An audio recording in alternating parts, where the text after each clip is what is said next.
السلام علیکم ورحمۃ اللہ۔ دیکھیں زندگی میں مال اپنا بانٹنے میں کیا کیا خرابیاں آ سکتی ہیں۔ مثال کے طور پہ اگر آپ نے زندگی میں مال بانٹا اور صحیح تقسیم نہ کی تو پکڑ کس کی ہوگی؟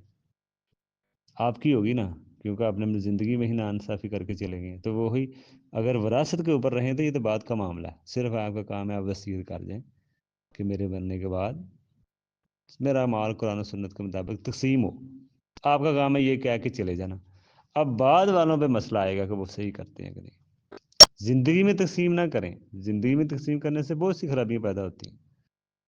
پہلی تو ہم نے دیکھ لی، مثال کے طور پہ اگر دوسری شادی کرنی ہو کسی نے، ہمارے معاشرے میں تو رواج ہی نہیں ہے، لیکن اگر کرنی ہو تو سارا مال ہی آپ نے کسی کو دے دیا، کسی کے نام کر دیا، تو یہ آپ کو دوسری شادی میں کے لیے مشکل ہوگی،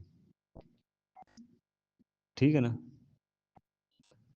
تو اس لیے اپنے پاس رکھیں، زندگی ہے، ضرورت ہے، لیکن زندگی میں اگر کوئی تقسیم کرے گا تو وہ ترکے میں نہیں آئے گی چیز، وہ ہبہ ہوگا، گفٹ ہوگا، عطیہ ہوگا، جو کسی نے اپنے بچوں کو دیا ہے۔ اگر باپ زندگی میں اپنے مال تقسیم کرے تو اپنے بیٹے اور بیٹیوں میں برابر تقسیم کرے گا، بہتر قول یہی ہے، بخاری کی روایت کو سامنے رکھتے ہوئے، غلام والی روایت کے مطابق جو انہوں نے باغ دیا تھا، صحیح موقف یہی ہے، برابر برابر۔ لیکن امام احمد بن حنبل، امام ابو حنیفہ کے قول کے مطابق یہ ہے کہ زندگی میں بھی ترکے کی طرح تقسیم کر سکتے ہیں، لڑکی اور لڑکے کو دے سکتے ہیں، لیکن صحیح موقف یہی ہے کہ برابر برابر والا ہی معاملہ ہوگا، سنگل ڈبل والا نہیں ہوگا۔ یہ زندگی کے میں، کیونکہ یہ وراثت نہیں ہے، یہ سمجھ لیں کہ اپنا خود ہی بندہ مال دے رہا ہوتا ہے۔ اسی طرح ایک مسئلہ ہے کہ بعض صورتوں میں ایک کیا ہوتا ہے کہ پوتے کو جو وراثت ہوتی ہے، بعض لوگ اعتراض کرتے ہیں جی دادا فوت ہو چکا تو پوتے کو وراثت کیوں نہیں ملتی، لوگوں میں اس میں بڑا غلط تصور پایا جا رہا ہے پوتے کی وراثت کے متعلق، لوگوں کی جو غلط فہمی ہے۔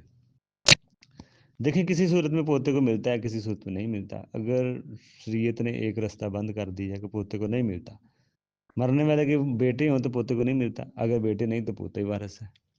اگر مرنے والے کے بیٹے موجود ہیں تو پوتے پہ وصیت کر دے دادی دادا، یہ تو دادی دادا کو پتہ ہونا چاہیے مسئلے کا۔ لیکن اگر وہ وصیت نہیں کرتے تو پوتی پوتے محروم ہو سکتے ہیں اگر دادی دادا کے اور بیٹے موجود ہیں۔ ہوتا ہے نا بعض کا دادی دادا بھی زندہ ہے، ماں باپ ان کا بیٹا شادی شدہ فوت ہو جاتا ہے، آگے ان کے بچے بھی ہیں، تو ان کو وصیت کر دینا چاہیے دادے کو مرنے سے پہلے، لیکن زندگی میں ان کو کچھ دے دے، وگرنہ مرنے کے بعد اگر بیٹے موجود ہیں تو پھر وہ محروم ہو جائیں گے۔ لیکن اگر صرف کسی کی بیٹی ہی ہوں، بیٹا تھا فوت ہو چکا، تو پھر بیٹیوں کو مل کے پوتے کو مل سکتا ہے۔ اس لیے پوتا بعض کا محروم ہوتا ہے، بعض کا اس کو وراثت کی طرح ملتا ہے۔ جب وراثت اس کو مل رہی ہو پھر وصیت اس پہ نہیں چلے گی۔ اگر اس کو وراثت نہیں مل رہی تو پھر دادا دادی وصیت سے ان کو کچھ دے سکتے ہیں، 1/3، بعض کا 1/3 وصیت کرنے سے ان کا حصہ بیٹی بیٹوں سے بھی بڑھ سکتا ہے، ٹھیک ہے نا۔ تو یہ اب ہماری ایک غلطی ہے کہ ہم اس مسئلے کو سمجھتے نہیں، سوچنا شروع کر دیتے ہیں جی یہ کیسا فیصلہ ہے، پوتی پوتے کا تو پہلے ہی باپ فوت ہو چکا، اب اس کو وراثت بھی نہیں، تو اس لیے ہمیں قانون کا پابند نہیں ہے۔ اگر قانون میں ملتا بھی ہے تو ہمیں نہیں لینا چاہیے۔ اگر شریعت نے جس رستے سے دیا ہے اگر اس رستے سے مل رہا ہے ٹھیک ہے، ورنہ ان کا حصہ نہیں بنتا۔